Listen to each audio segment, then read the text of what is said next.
Thank you for making KRTV a part of your Wednesday. I'm Tim McGonigal. First at 5:30, the governor's office announced the state's COVID-19 vaccine distribution plan has been updated to incorporate new federal recommendations.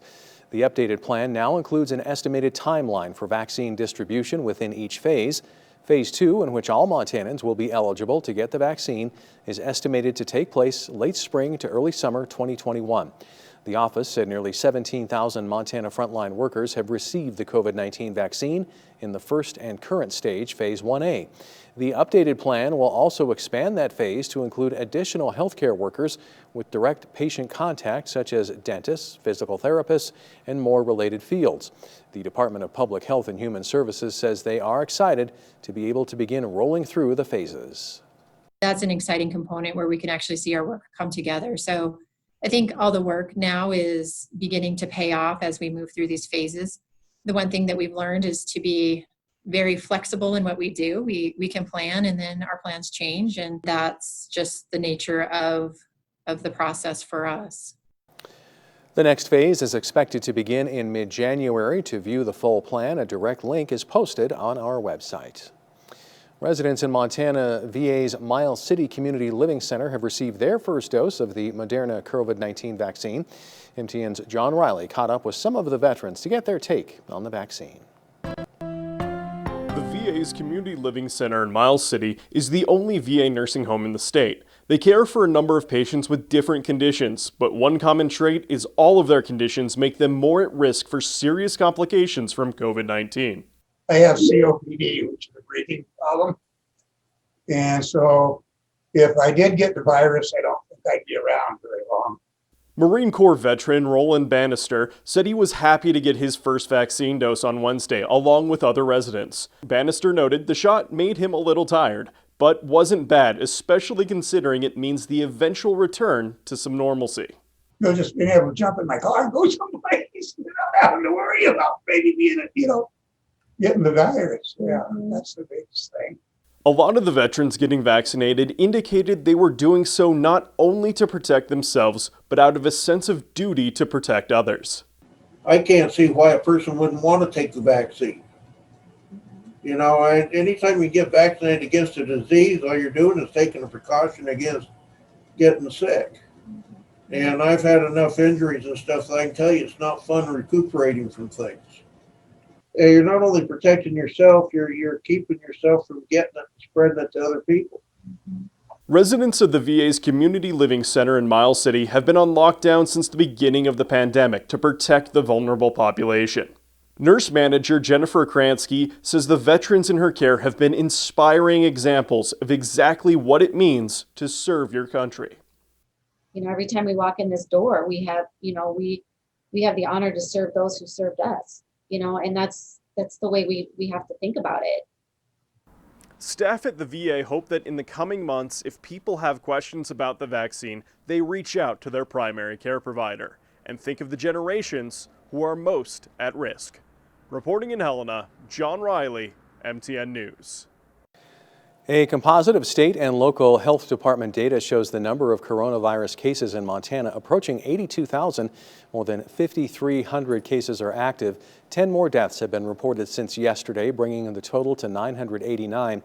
One of the most recently reported deaths is a Lewis and Clark County resident, which has lost 38 people to COVID-19 complications.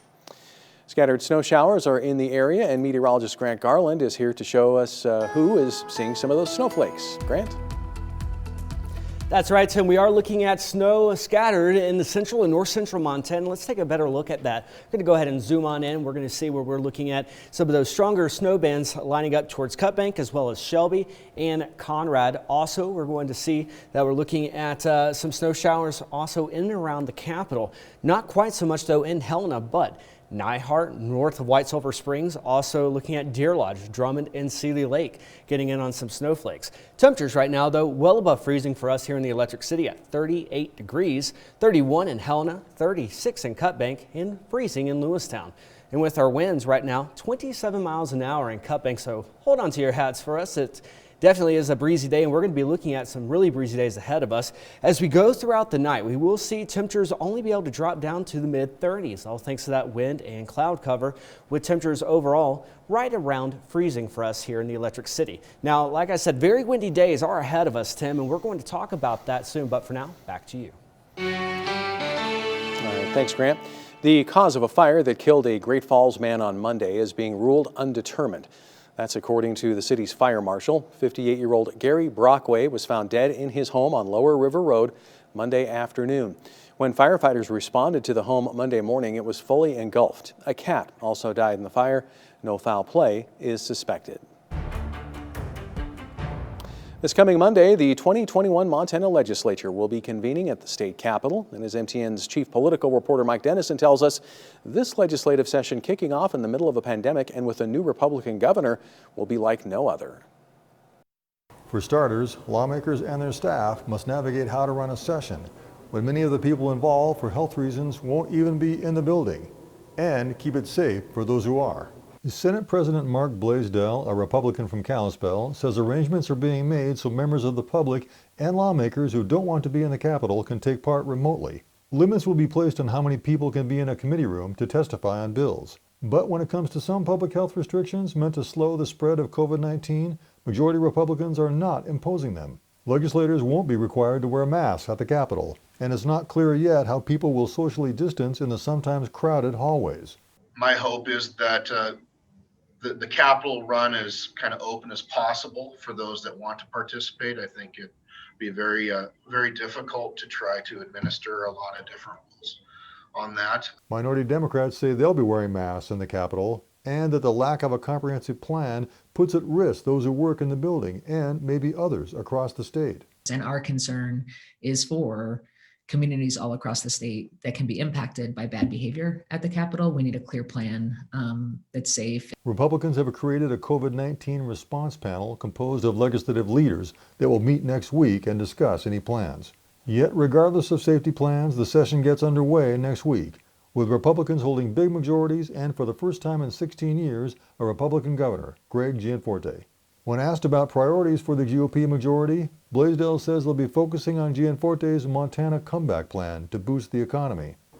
But this plan is 12 pages long with scores of proposals. So what specifically are we talking about? Blaisdell says an overarching theme will be changes that make it easier for businesses to operate. For example, acquiring environmental permits. I think just adding a layer of predictability of, if you go in and you file this and you check these boxes, that this is the time frame that it should be done in for that process to move forward. Gianforte himself says don't expect grand sweeping proposals, but rather incremental change to help improve Montanans' economic fortunes. I think you win games with 3 to 5 yard plays. And we're going to run a set of plays here in this first legislative session that are directionally correct, that helps Montanans start to prosper again. And then we're going to huddle up, move the chains, and run some more plays. Gianforte also has met personally with Democratic leaders who say they may share some goals with him and his fellow Republicans on providing needed services to Montanans. But Republicans have the majorities to move whatever they want, and Democrats may be left on the sideline, playing only the vocal objectors. We hope that we can partner with them to deliver for communities, but we're going to be there to hold them accountable, to governing in a responsible way.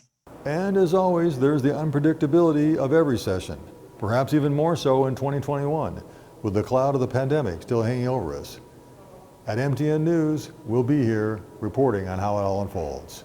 At the Capitol, I'm Mike Dennison.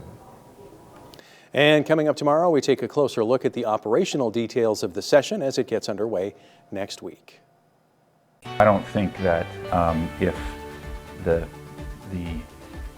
economic impact of COVID continues for another year, that we would be able to sustain it. Coming up, after a year of struggles, hope is on the horizon for many in the hospitality industry. How COVID vaccines are calming the nerves of one hotel owner in Great Falls after the break. From Montana's news leader, you're watching the MTN 530 News. Welcome back. With the new year always comes the hope for a better and brighter future, but especially after 2020 and especially for businesses like hotels impacted by the pandemic. As MTN's Colter Anstad explains, business may be picking up, but what that might mean for 2021 is still hard to gauge. If you receive a barrage of emails from companies urging you to book hotels in 2021, you might wonder what the hotel industry is going to be like in 2021. This is one of our what we call the lofts or suites. Peter Jennings owns the Hotel Arvon in Great Falls. He's not expecting the new year to be as bad for business as 2020. I think the indications of vaccine efficacy are pretty good. Right now, the hotel's occupancy rate is only about half of what it normally is. According to the American Hotel and Lodging Association, a November survey found that without further relief, 71% of hotels wouldn't last another 6 months at the projected revenue and occupancy levels at the time of the survey. I don't think that if the economic impact of COVID continues for another year, that we would be able to sustain it. As tough as COVID has been, though, it has helped the hotel be better prepared for whatever happens in 2021. It's a competitive business to begin with, and then you throw something in like a pandemic, and it really teaches you to become a lot more efficient and to focus on your budget. In Great Falls, Colter Anstad, MTN News. Jennings says new stimulus checks coming out this week may help as people may be more willing to travel now that they have a little more money. Well, along with checking out new sites and cities, many of us may try other ways to start the new year off on a better path.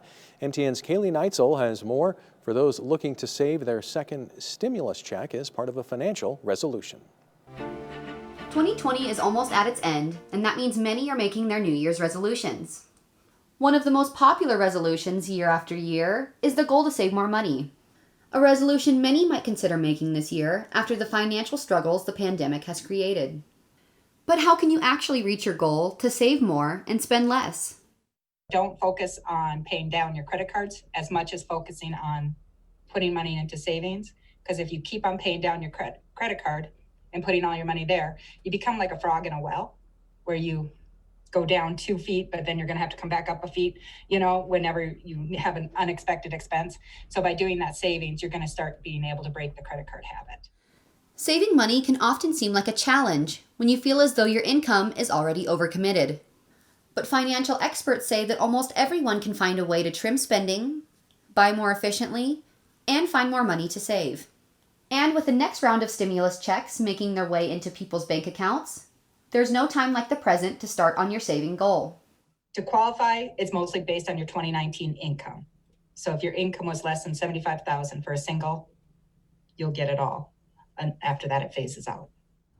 And because the stimulus check is not actually considered part of your income, those who receive the checks will not have to pay any federal or state income taxes.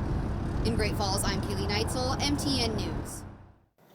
The IRS began issuing the second round of stimulus checks on Tuesday. You can check the status of your stimulus check by using the Get Your Payment portal on the IRS website, irs.gov. I'll be doing that during this break. Well, temperatures observed today 41 degrees.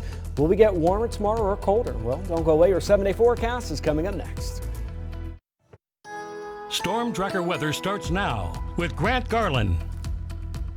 Welcome back, everybody. I hope that you have had a fantastic Wednesday. Today's highs got up to around 41 degrees, and here in Great Falls as well as Lewistown, 34 in Helena, and we're still waiting on those official numbers in Glasgow as well as Jordan. We are looking at 39-degree temperatures in Havre. So the average for this time of year is right around 34 degrees, so well above that, thankfully. The record set back in 1917 when it was a whopping 63 degrees. That was also the year that U.S. combat troops were arriving in France as we declared war on Germany. Right now, outside looking at the U.S. Bank ICAM, temperatures there 38 degrees with winds gusting up to 37 miles an hour, though it's making it feel a lot colder, around 26 degrees. Elsewhere, 33 in Havre, 32 in Lewistown, 36 in Cutbank, and 25 in Jordan, 24 in Glasgow. So with our winds right now, 19-mile-per-hour winds in and around Great Falls and 27 up towards Cutbank, Heartbeat, and Browning. So what's our real wind chill? Well, it's right around 23 degrees up there. there. 26 in Great Falls, 24 in Helena, out towards Glasgow and Jordan, both at 22. And it's been a very breezy day. We saw 37-mile-per-hour winds gusting today in the Electric City. Head on up to Cut Bank, 44-mile-per-hour winds. And I hate to say, but we're going to continue to see these winds gusting throughout the next 4 days and extreme windy conditions for us on Saturday. Over the last 3 hours, we have been tracking a few snow showers in central and north central Montana. Zooming on in, though, towards Cut Bank, where we're seeing some stronger bands out towards Valier as well as Shelby. And in Browning, we're seeing some snow that's moving towards Conrad. Also down towards Nyhart. We're starting to see a few snow bands making their way out towards you guys, so heads up there. White Sulphur Springs, too, getting in on some action, as well as Townsend. How much snow, though, could we get over the next 12 hours? Well, we are looking at less than an inch for those in Lewistown as well as Helena, and pretty much a zero for a lot of us in our viewing area. We're tracking a low pressure that is going to continue to move towards the east. As that happens, we're going to still see cloud cover around us. Also, some snow showers out towards the Rocky Mountain front. Going throughout the morning into the afternoon tomorrow, clouds will still be the main issue in terms of not being able to see the sun. We'll still see a few snow flurries out towards the Rocky Mountain front too. Things will start to break apart though, or clouds will start to see mostly clear skies Friday morning. However, clouds build back into the area, so we're not really going to be able to see a sunny day for us. We're also going to be looking at a few snow showers in between Kalispell as well as Cut Bank. Our winds are our main problem. 20 to 30 mile per hour winds tomorrow, gusting up to 40 miles an hour, and in some places could be looking at 50 miles an hour, but that will be in those high wind prone areas. Looking at our next 4 days, Saturday, 45 mile per hour winds expected. On Sunday, this will be around 50 miles an hour. So very windy conditions. And with our temperatures, well, we are going to stay well above the average for this time of year. New Year's and New Year's Eve, as well as New Year's, in the mid 40s. 49 degrees though on Sunday, before we start to level back off into the mid 40s. What about after that? Well, 50-50 chance on being able to see around the average for our temperatures. In the northeastern part of the state, though, that's where we're going to be looking at warmer than average. Tonight, 33 degrees in Great Falls, 25 in Helena, 30 in Lewistown, and 26 in Hayes, 19 in both Glasgow and Jordan. We are expecting tomorrow to be around 44, on Friday 45. This weekend, very, very windy, so heads up on that. We might see Mary Poppins. Tim? Coming up, gearing up for the start of winter sports. Great Falls Public Schools releases its COVID guidelines to look at what it entails after the break. From Montana's news leader, you're watching the MTN 530 News. Great Falls Public Schools announced its COVID facility guidelines for winter sports on Wednesday.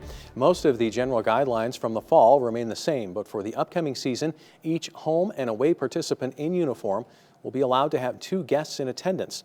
Guests will be listed next to the athlete's name on the roster and will be required to sign in at the entrance point. Guests will also answer health screening questions before entry. The list of guests will be provided by each team no later than 9 a.m. the morning of the contest. There are also specific guidelines for each GFPS facility depending on the sport. For specific information, you can go to montanasports.com. The high school basketball season officially opens on Saturday, and in Fairfield, the faces may change, but the expectations remain the same. Tom Wiley has more on the Eagles.